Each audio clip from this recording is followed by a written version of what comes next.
I'm Kevin Humphrey, and my guest today is Jake Mitchell, and we met in February this year, 2016, early February, in La Jolla in California. And we were there basically for a mastermind with Satori Prime. Some of you guys may have heard of those. They're not bad. They're not as good as us, but they're not bad. Anyway, Jake, welcome to our first interview. So how are you doing today?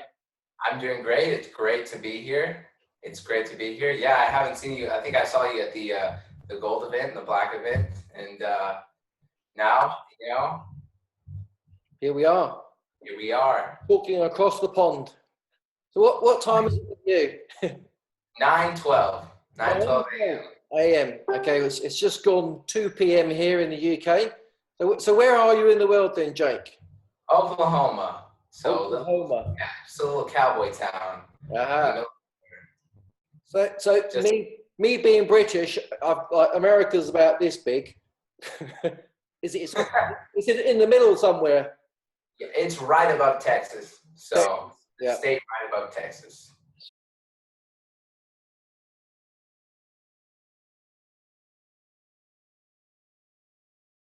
Superb. Everybody knows where Texas, California, and Florida is at. I'm pretty sure. They do, yeah. Unfortunately, yeah. That's like the main, yeah. So we both met in La Jolla in California. Why were you there? I was actually there. I got dragged along by my mom, believe it or not. But I actually had to go out of my comfort zone when I'm there. Most of the time when I go to events, I got social anxiety. I wasn't really open. I wasn't able to share as much. And even if I did, I messed myself up and I would say, you're not enough or you're not doing something right. And that's just, it's not true. And after coming from that event, you understand that it's not true because the basic fears that you have and you hold inside yourself are rarely actually have enough value, if only the value that you assign them. Yeah.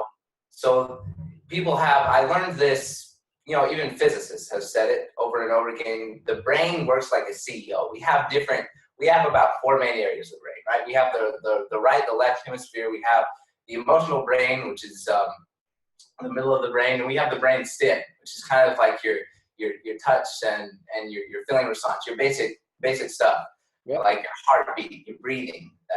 So all parts of these brains work through different kinds of languages, and reasoning. And they all have these, strangely enough, they all have different personalities. So you're constantly in a battle with yourself. The voices that you have to fight are going to be the ones inside your head. You're going to be your biggest critic. I've heard that over and over again. That's so true. You're going to be your biggest critic. Yeah. And it's so interesting when we see scientific studies of there's people who have had seizures because their right and left brains can't communicate well. So doctors have done, tests, experimental studies where they sever the connection between the right and left hemispheres. And they think it actually fixes it, but then they discover these people come out and they have 2 different personalities actually fighting inside their head. One man went to hug his wife and the other hand punched her. One man, his right brain was Democrat and his left brain was Republican. This is real stuff. Yeah, it's ridiculous. So we actually have, it's actual science. Our worst enemy is ourself. Every time you want to achieve something, there's going to be a voice inside your head that says, no, I can't do that. And it's going to think a million things and reasons why. And it's your job to kind of, once you're aware of that, say, okay, what's the necessary steps to get me to control that part of myself? How can I guide that self? Because that's a really powerful force. But if it's working against us, we're always going to run in circles. You can't say, I want to lose weight, but that's a delicious donut right there. It doesn't work like that. So unfortunately, that's what I've been working on. Coming away from that event was so amazing. A lot of stuff was just instilled, and then afterwards, I kind of let it set, I kind of let it steep, and then boom, here I am today, feeling like $1 million actually. Thanks to your light alarm clock, waking up earlier, stuff like that. And so I really wanted to, when you came out and you did, I think, a wake-up call about it. You did a wake-up call about fear. And I thought that was so interesting because all of, especially how you framed it, Kevin, when you were talking about that, could you just go over some of what you said when we were doing that wake-up call? Wow. Can I remember the wake-up call? Vaguely. I mean, put me on the spot. Yeah, I mean, that was all about fear, wasn't it? I remember, and I basically had all these wonderful slides prepared, and really I want to go through those at some point on another call, which would be great. I'm trying to remember the context of what it was now. My brain's going on, woo. Well, you were basically talking about fear versus hope. So hope is the opposite of fear. Literally, both cannot sustain themselves. That's it. Yeah. Yeah. I remember now. You've made my brain back into gear. Yeah, it's all about, isn't it? It's like you say. There's fear and there's hope, and they can't actually sit together. You basically got hope in your brain, then fear has to come out. And if you're sitting there with just fear in your brain, then I mean, fear is a disabler. As soon as you've got fear, your brain, your thought process have gone. You can't think straight. So you're imagining this great big monster, Tyrannosaurus Rex, that's chasing you, and the rest of it. If you actually stop, put some hope in your brain, and actually face the fear, invariably it's just a little pussycat, isn't it? We all imagine it to be huge and massive and something that's going to destroy us, and you have to just be brave and face your fears. So yeah, I mean, fear's a big one, isn't it? So that's a whole massive subject. It really is. It's a massive subject. It's definitely a pain point for so many people, including myself. That's what I was saying. I had to take that time to get over that. That's cool. So you mentioned your mum. So she dragged you along. So what's the setup there? So the setup there is when I joined this business, when I joined SFM, I was just an 18-year-old researching online how to get, income online. Because I decided, you know what, I'm going to go out and change the world, and I don't need to be bothered or worrying about doing school right now or anything else. I just want to get, I want to have my resources covered and have abundance right now so I can go and do what I really want to do. So when that happened, I kind of went on that journey researching, and I found SFM, and I obviously at 18 years old, I didn't have the income to sustain anything. So my mom was brought into this, obviously. Right. I was the one that brought my mom into it. And, she took a look at it, and she got interested in it, and we started doing it together. So now we work together as a team, cool. setting up our affiliate marketing business. Yeah.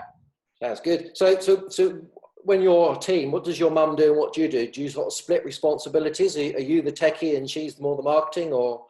Right.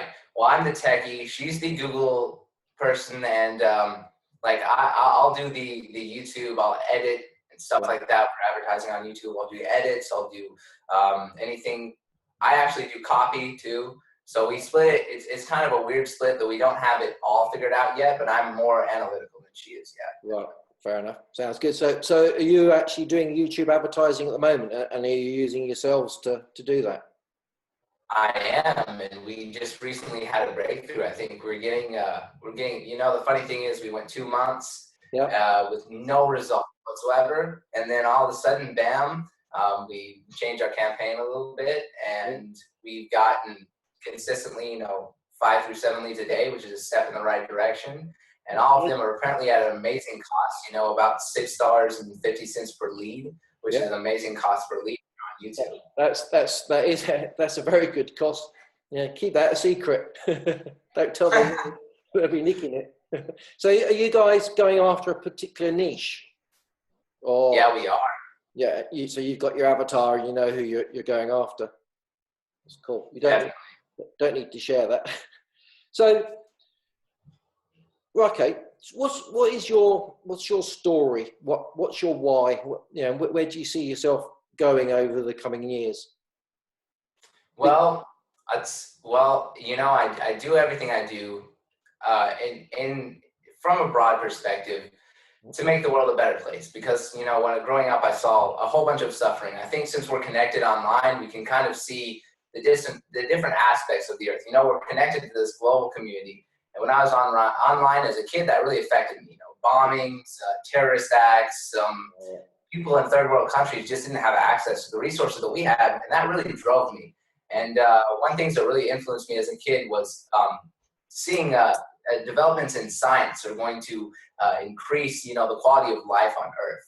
Yep. So as a kid, when I was online, I mostly researched futurism, things like robots, stuff like that could help humanity. And in a lot of ways, those are finally coming around. I don't know if you've heard of something called the X Prize or not, but it's basically, yeah, it's an organization run by a CEO, Peter Diamandis, and he has prizes for curing some of the world's greatest problems. So one would be like solutions to hunger, energy, stuff like that. They've actually come out with a device that takes a prick of your blood, uses an AI called Watson, and diagnoses you better than a team of 12 board-certified doctors.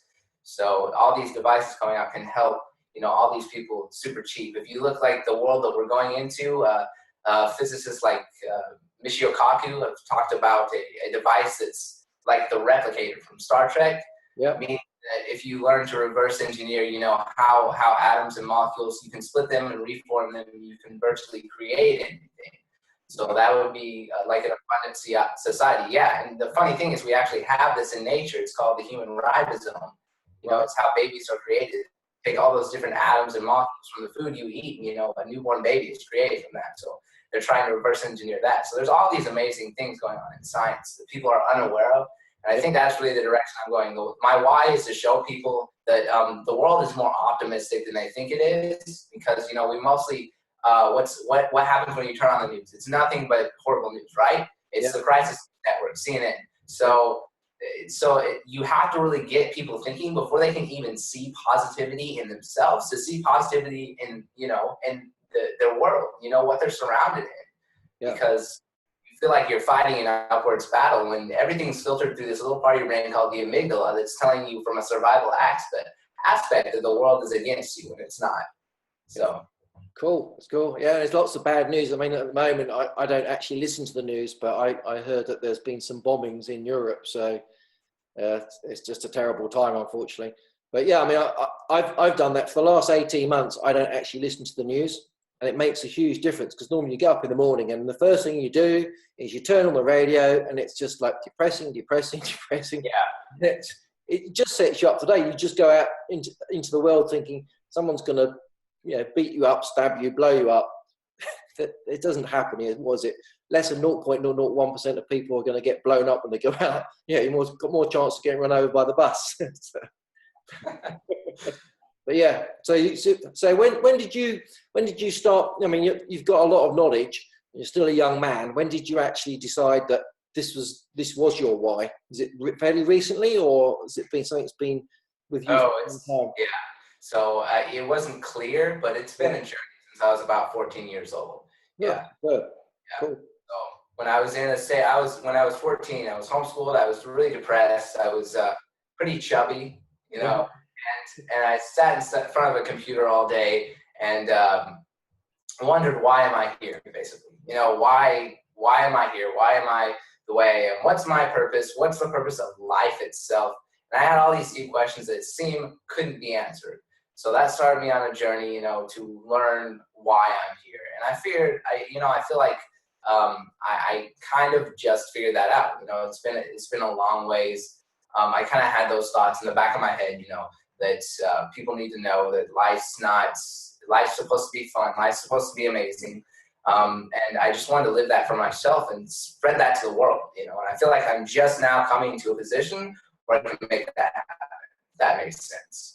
No, it makes total sense. I mean, it's amazing for me at 50 to hear someone that's, under half my age that knows what their why is. There's so many people walking around basically asleep.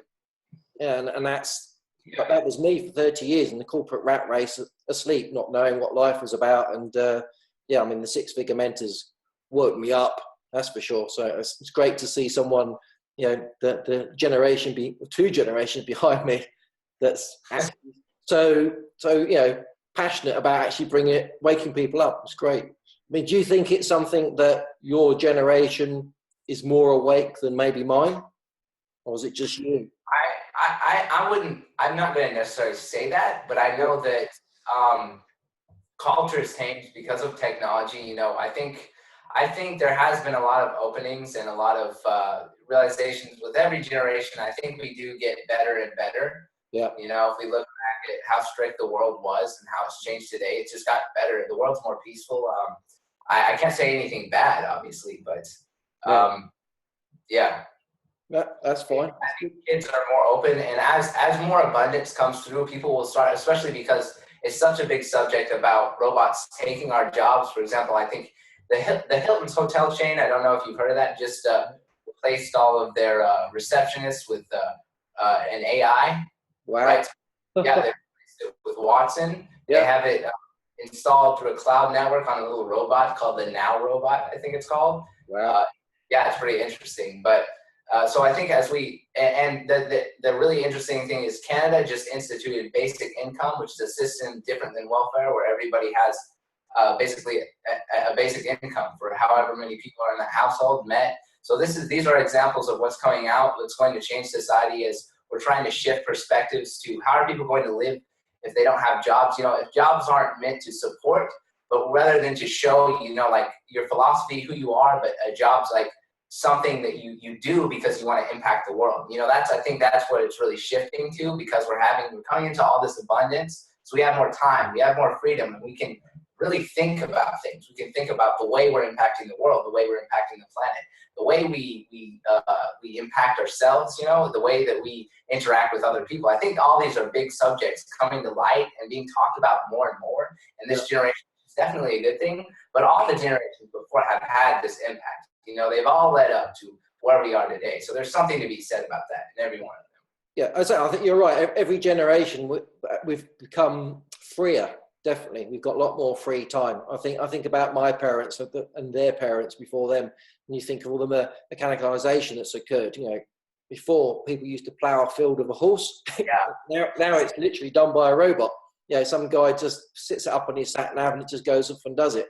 So yeah, it's amazing. It's going to be so much easier. We're all going to be on holiday the whole time. Well, in theory. Quite like the idea of a robot that irons my shirts, because I have to say I hate iron. Yeah. But yeah, I've got a vacuum cleaner that's a robot, so it's happening. Oh, the Roomba. You got the Roomba? Yeah, it's very clever. It still doesn't empty itself though, so I still have to do that bit. That's all good. Right. Have I got any other questions? Okay. One of the questions I wanted to ask, I wanted to sort of keep this fairly short, under half an hour, so we don't bore people. I've got this question of really, where do you see yourself in 10 years? That is actually a very difficult question for me. I thought I had it all figured out, and then 2 years later, I wanted completely different things. So where I see myself in 10 years, oh man, I see myself as a leader, inspirer, but definitely not alone. Before I saw myself alone for something, and I learned that, the biggest change that's happening in society right now is actually masterminding with leaders and connecting and being able to be interdependent instead of independent is actually more liberating. So I see myself in 10 years working with a group of people that's actually trying to either change something or spread a message. Obviously, I see myself as more confident in 10 years. It's just a matter of exploring my path right now. It's a gradual evolution, if that makes sense. No, I can see great things for you, mate. I really can. Someone your age, not even going to be 30 in 10 years' time. I think you could be a world leader. That's what we need, people like you. Good, strong, and positive. Yeah, optimistic. Optimistic changes everything. It does indeed. Yeah. So any final words, anything you'd like to share with the community? Action. What I've learned, in the past week has been, I'm a person that my default mode is inspiration. Mm-hmm. And inspiration's great, but action's where you're going to get the results. So you want like 30% inspiration, 70% action. Go to the community, get involved, and then go out and do something. Make sure when you get that little bits of inspiration, you go out and you make sure you either do something like write a blog, do a video, go out and start doing what you said you were going to do. For me, I actually started up a local marketing business. I'm going to be calling people actually, which I've been putting off for so long. Because I don't want to put myself out there, but that's going to actually make the money come in. That's actually going to become the action that's going to have the result. Cool. Marvelous. I think we'll call that a wrap then. Thank you very much. Well done, mate. Let's call it a wrap. Have a good day. You too. I'll see you later, Kevin. Be successful, mate. Catch you later. 10 of 10. 10 of 10. See ya.